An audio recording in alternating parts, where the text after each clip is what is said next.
Tiene el uso de la palabra el congresista Armando Villanueva.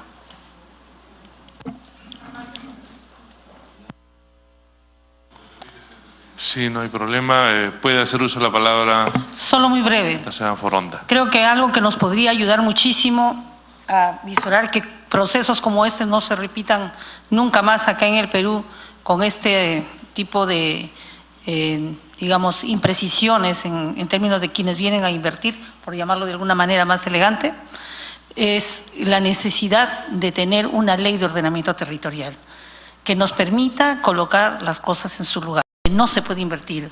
¿Cuándo es compatible una inversión con áreas naturales protegidas? ¿Cuándo se puede hacer una inversión en la cual no se ponga en riesgo las propias áreas naturales protegidas ni los recursos del país? Creo que esto ayudaría muchísimo para que los propios inversionistas puedan venir con una seguridad jurídica de donde sí pueden hacer una actividad. Pero eso requiere una valorización económica, una zonificación económica y ecológica sobre la potencialidad que tenemos. Pero sí, yo considero que esto es vital en un análisis para proyectos como los que estamos viendo ahora. Puede proseguir el congresista Villanueva. Gracias. Creo que, dadas las circunstancias, estamos obligados no solamente como Ejecutivo, sino también como Congreso particularmente, en corregir las consecuencias de los muchos proyectos que se han concesionado directamente en el país, que han dado como consecuencia política últimamente la renuncia de un presidente precisamente, digamos que muy vinculado a este tipo de concesiones directas. Lo digo como cusqueño, que vive la experiencia del gas y particularmente de una concesión hecha igualmente en forma directa por el Estado para la exportación del gas, el lote 56, que además ha sido observada debidamente y hace mucho tiempo por Contraloría de la República.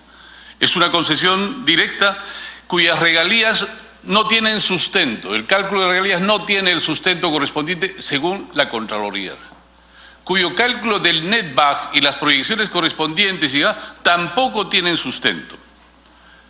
El laudo arbitral no ha sido incorporado aún como parte del contrato tal como lo recomendaba el CIADI, que es la entidad internacional que arbitró el tema. Para la exportación se tuvo que superar una previsión de 20 años que teníamos respecto del abastecimiento interno. Es decir, se hicieron todo. ¿Qué tenemos como resultado hoy día como producto de la exportación? Que el Estado peruano, por cada millón de BTUs, que los peruanos pagamos entre 70 a 80 soles, recibimos 30 centavos o 50 centavos de sol. Prácticamente lo regalamos, con todas las consecuencias correspondientes. Esto es lo que queremos para el petróleo que vamos a explotar. Cuando el congresista acaba de decir que vivimos el paradigma de que las zonas donde se ubican las riquezas son las zonas más pobres del país. Es cierto, hemos tenido regalías, tenemos canon como regiones, pero como Estado tal vez no estamos haciendo lo suficiente. Y entonces, bajo estas circunstancias, algunas bancadas hemos presentado nuestra preocupación respecto a estos temas, no solamente por las circunstancias políticas y demás, sino por estos antecedentes que podrían multiplicarse. El gasoducto es otro de los temas, es un proyecto que está suspendido, está resuelto y aún no tiene solución, más allá de la decisión política que hemos adoptado porque se sigue impulsando hoy día, esta tarde, en esta comisión. Y entonces, en ese sentido, yo quisiera preguntar algunos aspectos para que este debate, sabiendo que este debate ha de continuar, por ejemplo, a la presentación que nos ha hecho el Contralor de la República, cuando dice que la evaluación sobre la base del proyecto Lineamientos de Capacidad Técnica Superior en trámite desde el 18-8 y aprobada el 2709 del 18, ¿no es cierto?, fue hecho a posterioridad de la solicitud presentada por Tulio, que habría ocurrido el 17 de agosto del 2017. Es decir, estas consideraciones técnicas fueron aprobadas luego de que Tulio presentara su propuesta. La pregunta es, ¿qué nos garantiza de que estas consideraciones técnicas no hubieran sido hechas a la medida de Tulio? Y por eso es que hoy día hay muchos vacíos que se anuncian como aquellos compromisos con el África que obviamente no son precisamente una carta de presentación positiva para la empresa. Otra de las preguntas.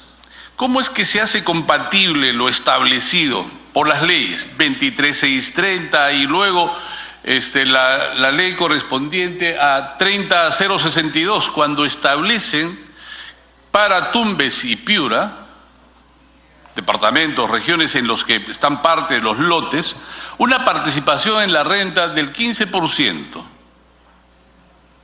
por canon y un adicional del 3.75 de canon, cuando en los contratos se establecen regalías que van del 5 al 20 al 25%, siendo que ahí para eso se habrían seguido procedimientos establecidos en decretos supremos. Un decreto supremo terminaría siendo superior a una norma superior a una ley como esta o estas leyes que acabo de mencionar, particularmente la 30062 que establece claramente los porcentajes de canon para estos departamentos. Estas son algunas de las preocupaciones que han motivado la propuesta que hemos hecho las distintas bancadas, además de modo coincidente, porque creemos, entre otras cosas, que hay que empezar a superar ese estadio en que el Estado desapareció, por lo menos en su identificación y defensa de los intereses nacionales, para sobreponer los intereses particulares que nos dan como resultados estos dos proyectos de gas que acabo de referir. Así que, señor Contralor, en aras de poder continuar con el debate, y también, señor presidente o gerente de Perú Petro y también vicepresidente de Perú Petro, quisiéramos escuchar de la compatibilidad de estos procedimientos con estas normas que no apuntan sino a garantizar el interés, en este caso, no solo del país, sino particularmente de departamentos que se verían influidos por los resultados que pudiera tener la suscripción, felizmente hasta ahora no dada, de concesión de estos lotes petroleros. Gracias, señor presidente. Tiene el uso de la palabra el congresista Richard Arce. Gracias, señor presidente. Saludando a los representantes de Perú Petro, saludando a los colegas congresistas, al Contralor. Hay algo muy importante en la relación de los proyectos extractivos y es la relación con la población, ya sea del ámbito de influencia directa o la misma población del país. Lamentablemente esta relación ha sido siempre a favor de los intereses empresariales y en desmedro de los intereses de esa población. Yo quisiera abordar el último punto de vuestra conclusión que presenta, donde menciona que han realizado 27 talleres de participación ciudadana. Muchas veces se confunde lo que es la consulta previa con un taller de participación ciudadana, un taller informativo. Y eso es al final delicado. Es tan importante estos espacios de participación ciudadana como el dinero que va a invertir esas empresas. Se tiene que entender, y quisiera compartir por medio de la presidencia con los funcionarios de Perú Petro, entendiendo todo el margen de discrecionalidad que tienen para poder, lo dice bien claro, por un lado promover la inversión, negociar, celebrar y supervisar. Es clave el rol de la población que está involucrada o que va a ser afectada en el futuro. Aparte de que se requiere esa licencia social para que se encamine un proyecto. ¿Cuándo será, señor presidente, que el Perú entienda que tan importante como nuestros recursos naturales y sobre todo la viabilidad pasa por la licencia social? Porque la población esté informada adecuadamente y esté de acuerdo de los beneficios que se va a obtener. Porque cuando uno empieza a hacer la revisión y ve lo que ha sucedido con la entrega de estos lotes petroleros, y el procedimiento, se deja muchas sospechas. Ya lo han expuesto los demás congresistas, no voy a entrar a mayor detalle al respecto, pero sí poner en consideración las observaciones que ha hecho la Contraloría. Eso es muy importante. Eso nos va a garantizar que en el futuro no se vuelva a repetir esto. Yo entiendo, tal vez en el rol que se les ha delegado de promover las inversiones, de negociar las inversiones, de celebrar las inversiones, está bien, de acuerdo, pero tienen un rol adicional que es supervisar. Y ahí, señor presidente, deberíamos también ser mucho más objetivos. Si es coherente que el que promueve las inversiones, a la vez también supervisa las inversiones. Porque considero que habría una especie de conflicto de intereses. Debería haber un ente independiente que nos garantice la evaluación del impacto ambiental y el acompañamiento que se requiere, que nos garantice la participación de la población para tener esa licencia social que es determinante. La viabilidad de proyectos mineros, proyectos de hidrocarburos, proyectos gasíferos, pasa por la licencia social. En consecuencia, señor presidente, esto creo que es el mejor ejemplo de que no es la forma como se debe hacer una concesión. Y qué delicado en un escenario de coyuntura política donde el presidente está a punto de renunciar. El mensaje es, por más que se haya cumplido todos los procedimientos, o sea, al salir, me imagino todo el grado de responsabilidad que tenía el señor Pedro Pablo Kuczynski antes de salir en los medios y renunciar. Qué carga de documentos, información, es cualquier funcionario que está trabajando en el Estado tiene que entregar su cargo y la preparación no es nada sencilla. No, se preocupó en firmar la entrega de los lotes. Eso era mucho más importante. ¿Bajo qué intereses? Y ahora cuando vemos las denuncias que tiene la empresa, definitivamente hay un rol y una responsabilidad de Perú Petro de saber con quién estás dialogando. O sea, es inverosímil creer que puedas sentarte a conversar con alguien sin conocer los antecedentes. Creo que son las lecciones básicas, elementales en un proceso de negociación. Tengo que saber con quién me estoy sentando a dialogar, a negociar, cuáles son sus antecedentes, cuál es su experiencia. Y de por medio, algo muy importante, y con eso termino, señor presidente, y me dirijo a los representantes de Perú Petro, ustedes representan los intereses del Estado. Por ende, tienen que jugárselas por el Estado, por nuestro país, por nuestra patria. Es una gran responsabilidad y un gran honor. Lamentablemente la corrupción lo que nos ha mostrado es que mucha gente que tiene esa responsabilidad se va por el otro interés subrepticio, el interés crematístico, digamos. Y eso es lamentable. Por eso el grado de responsabilidad para el acompañamiento de la Contraloría, pero también para nosotros del Congreso de la República. Hagamos un seguimiento mucho más fino para acompañar estos procedimientos.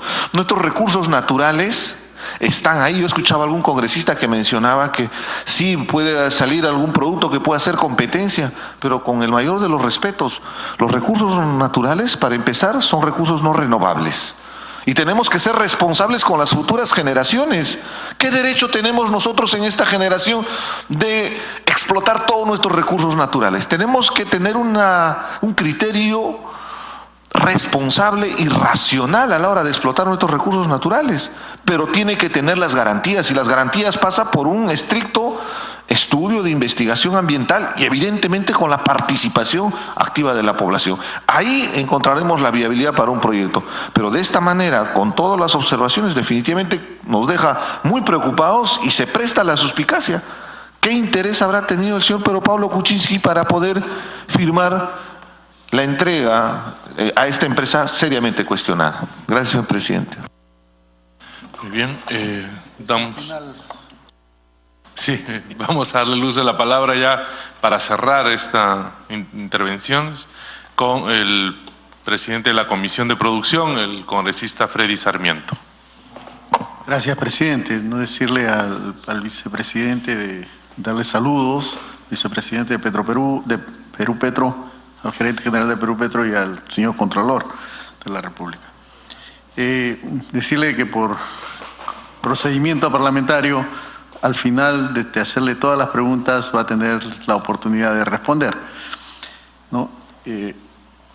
Yo lo que quiero manifestar, y es por eso que he presentado el proyecto de ley para poder derogar estos decretos supremos, primeramente es la transparencia con que se debió haber dado estos decretos supremos. Ya mis colegas lo han manifestado bajo un manto de dudas, que ha sido 2 horas antes que se vaya, ¿no? Y entonces eso genera un manto de dudas de alguien que tenía muchas dudas de ser transparente a la hora de firmar un contrato. Entonces, lamentablemente el presidente PPK tenía esas condiciones y se ha firmado bajo ese momento, y los señores pescadores tienen toda la razón y la población tiene toda la razón de dudar de que se hizo bienes, que cumple con todos los requisitos. Ya el Contralor lo ha dicho, todos los procedimientos que le otorga la ley a Perú Petro no se han cumplido y que las firmas son válidas. Pero yo le digo una cosa, y es donde yo siempre he propuesto, y cada vez que he podido conversar con Perú Petro, he dicho que ellos, como promotores de inversiones, en todas las zonas que ellos puedan tener y que puedan tener autoridad para poder sacar a licitación estas zonas, deberían haber una línea de base clara, en la cual que debería tener una línea de base, por ejemplo, de medioambiental, una línea de base en la cual todos en ese momento sepan, inversionistas y población, sepan que en esa zona se va a dar una concesión bajo las condiciones que se han puesto en esa línea de base. Eso es lo más transparente y estará ahí hasta que se presente un postor.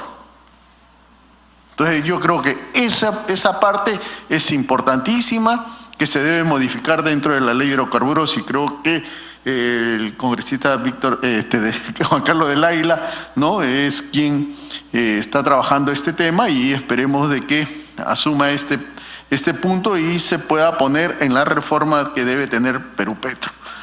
Eso es importante, y porque tenemos nosotros atrás un historial de parte de las petroleras y las mineras que es muy negativo. Y sabemos que en la población tenemos ese paradigma de que petrolero y petróleo y mina contaminan. Y han contaminado porque así han hecho su historia. Sabemos que ahora hay mucha tecnología en la cual puede mitigar esos riesgos, pero yo digo, en este futuro, en este escenario en el cual la explotación en el mar de petróleo versus la pesca y la evaluación costo-beneficio para el país, creo que no conocemos lo que da la pesca en el norte. El norte le da el 75% de la pesca y consumo al país. Si ahí sucede un derrame de petróleo, nos quedamos sin ceviche por muchos años, muchísimos años sin ceviche al país, el Perú. Ojo, le ocurrió a España en el 2002, sí, desaparecieron las anchoas. Estamos en 2018, ¿no? Estamos hablando de 16 años y no puede recuperarse. Entonces, ese riesgo tan grande debemos evaluarlo. Debemos evaluar que no podemos hacer un comparativo de un mar en el Golfo de México, un mar en España con un mar en el norte del Perú. El norte de Perú es riquísimo, sabemos que hay petróleo liviano, que hay buen petróleo ahí, pero tenemos todo el 75% de nuestra pesca sale de esa zona.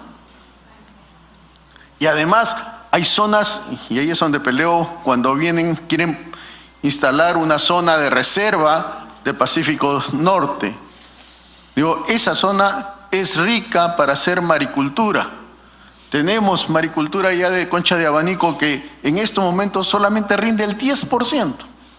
10%, 80 millones de dólares. Imagínense si esto lo potenciamos con tecnología y llegamos al 100%, son 800 millones de soles. Solamente en maricultura, en lo que hay sechura, aparte de toda la proyección que hay para crecer. Y solamente metiendo tecnología en lo que existe ya, lo que no existe a futuro, el crecimiento.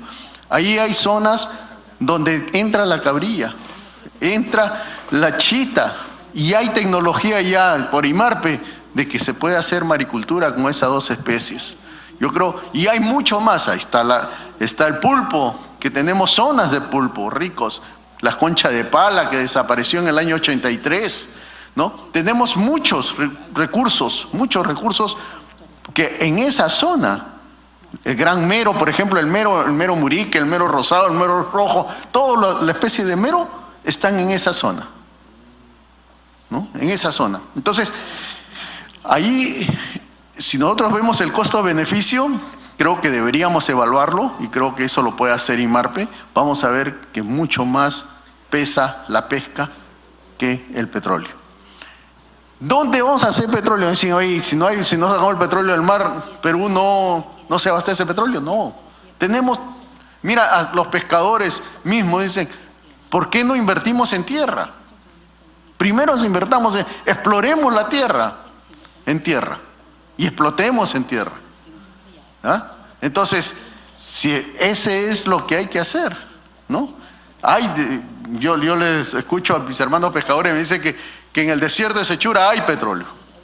Entonces, en la selva hay petróleo. Lo que hay que hacer es gastar en exploración y dar los beneficios que se tienen que dar para que vengan empresas a que puedan hacerlo. Yo creo que ahí no debemos, yo digo, en ese costo-beneficio y en ese riesgo grande que se tiene, no terminar con el ceviche peruano, ¿no?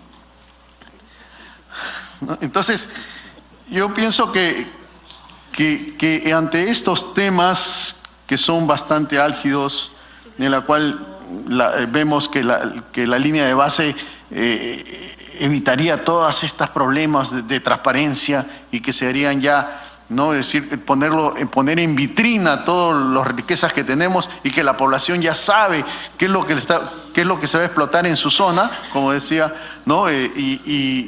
Y qué es lo que va a llegar también de inversión a su zona si es que hay inversión.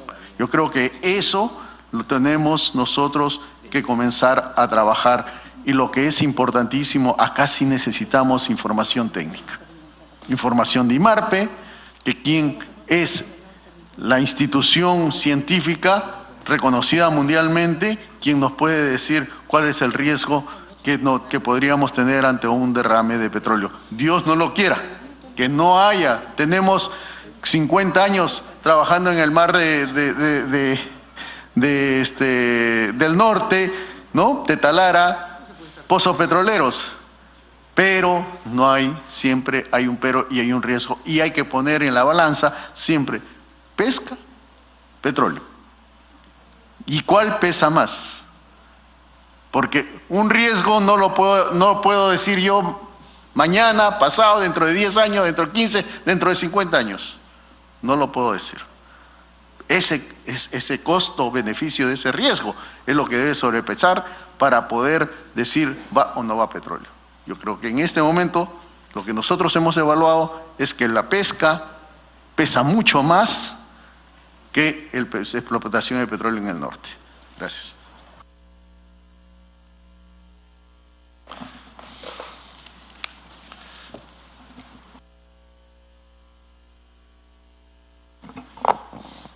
Habiendo concluido con la ronda de intervenciones de los señores congresistas, vamos a dar la palabra a los expositores para que puedan absolver las consultas y comentarios que se han hecho aquí en la reunión. Empezaríamos con el señor Contralor General de la República. Gracias, señor presidente. Muy brevemente, dado de que esta tan interesante discusión ha versado esencialmente sobre los temas de fondo de las políticas públicas que están relacionados a estos asuntos, pero sobre las cuales a la Contraloría no le corresponde pronunciarse. El tema de la discrecionalidad que ha mencionado la congresista Foronda y el congresista Juan Carlos del Águila, así como también algunos de los otros señores congresistas. Efectivamente, como lo ha mencionado explícitamente en una de sus diapositivas el congresista Dagmer, encontramos una serie de, digamos, no irregularidades, porque no lo son, sino aspectos a mejorar en el procedimiento de trámite que efectivamente creemos que podrían ser optimizados, ¿no? ¿Y por qué consideramos que no hay irregularidades? Porque Perú Petro ha actuado en el marco de sus competencias legalmente establecidas. La discrecionalidad en la función pública existe y es buena, pero no significa que sea infinita. Y eso es quizá la principal recomendación que le hemos hecho, no a Perú Petro, porque ellos no pueden resolver ese asunto, Se lo hemos hecho directamente al señor ministro de Energía y Minas, que como titular del sector tiene la posibilidad de poder empezar a regular hasta dónde llega esa discrecionalidad. En ese sentido, cosas concretas, por ejemplo, ¿no? Efectivamente, la ley permite que Perú Petro decida, ¿no? Y no voy a entrar a esta discusión que planteaba el congresista Dagmer, que ya creo que tiene más que ver con la política pública respecto de que si son dueños o no de los recursos, pero desde la perspectiva estrictamente del control, algo que debería estar absolutamente claro, de manera meridiana en un documento, es en qué condiciones yo decido discrecionalmente irme por una contratación directa o irme por una convocatoria pública, ¿no? Eso hay que escribirlo, hay que aprobarlo, tiene que haber un lineamiento. La discrecionalidad en la función pública, reitero, no es mala, es indispensable, pero eso no significa que tenga que ser arbitraria. Discrecionalidad es distinto de arbitrariedad. Entonces no es porque a mí se me ocurre, no, tiene que haber un procedimiento. Para eso existe la función pública, por eso está lleno de procedimientos, ¿no? Lo cual no significa que eso, si se hace bien, no tiene por qué restarle agilidad ni eficiencia a la gestión pública, sino que la hace más predecible y transparente, ¿no? Como bien se ha mencionado, este procedimiento, como bien lo ha mencionado el congresista del Águila, este procedimiento involucra múltiples actores, ¿no? Y si uno lee la ley de hidrocarburos, ¿no? Todas las preocupaciones, ¿no? Relacionados al tema medioambiental, al tema de la participación ciudadana, etcétera, etcétera, se llevan a cabo, pero ya no lo hace Perú Petro, después lo hace el Ministerio de Energía y Minas. ¿Pero cuándo? Cuando ya el contrato está firmado, ¿no? Entonces, yo creo que sí, los equipos técnicos, porque estos temas, más que de discusión política y filosófica, hay un enorme contenido técnico que no debe despreciarse a mi juicio, podrían estructurar una serie de reglamentaciones que permitan tener un balance más apropiado entre los distintos intereses en conflicto que se han mencionado en esta sesión. O, por ejemplo, temas de nuevo de reglamentación. Hacemos talleres para incorporar el tema de participación ciudadana. La ley no dice que tenga que haber una consulta previa. Una consulta previa es otra cosa. Tiene un procedimiento totalmente establecido, ¿no? Acá dice que hay que incorporar la participación ciudadana. ¿Cómo? Con unos talleres. Ya vieron. ¿Y cómo sabemos cómo se hacen los talleres? ¿No? Como ustedes lo han planteado, sin necesidad de llegar a ver si les han pagado o no les han pagado a los que han participado en los talleres. Por ejemplo, nosotros tenemos un reglamento interno cuando hacemos las audiencias públicas. ¿Por qué? Porque claro, si yo hago una audiencia pública y convoco faltando 2 días, ¿no? O faltando 1 día, entonces no va nadie, pues. O van los que yo quiero que vayan. Y entonces ya hice mi audiencia pública, tomo la foto y ya está. Pero ahora, ¿cuál es el propósito de ese taller? ¿Es solo informar? ¿Solamente les voy a contar lo que estamos haciendo? ¿O es que necesito un consenso, necesito que haya un acuerdo, necesito esas cosas? Yo creo que vale la pena que se puedan reglamentar para reducir este espacio de discrecionalidad que, como les digo, no tiene por qué ser malo y que permitan claramente mejorar la aplicación de este procedimiento, que, como reitero, el procedimiento que ha seguido es legal y ha cumplido dentro de los estándares normativos existentes toda la reglamentación vigente. Es por eso de que hemos enviado una comunicación formal al señor ministro de Energía y Minas para que pueda tomar las medidas de reglamentación respectivas y estos procesos puedan mejorarse en el futuro, ¿no? Finalmente, ¿no?, es necesario manifestar, a pesar de que ya el congresista Villanueva se retiró, efectivamente, y le podemos alcanzar a través suyo, señor presidente, una ayuda a memoria de la compatibilización entre las leyes que ha mencionado, Pero hay que tener, hay que ser conscientes, hay que tener en cuenta de que una cosa es la regalía producto de el valor, una determinada parte del valor absoluto de la producción, y otra cosa es la renta, ¿no? El canon se calcula sobre la renta, ¿no? Que es un concepto, una base totalmente distinta a la regalía, ¿no? Entonces es posible numéricamente que pueda haber compatibilidad a pesar de que las normas definen bases distintas y por tanto números o proporciones diferentes. De todas maneras vamos a alcanzarle a través suyo, señor presidente, una ayuda a memoria técnica sobre el particular, ¿no? Muchas gracias.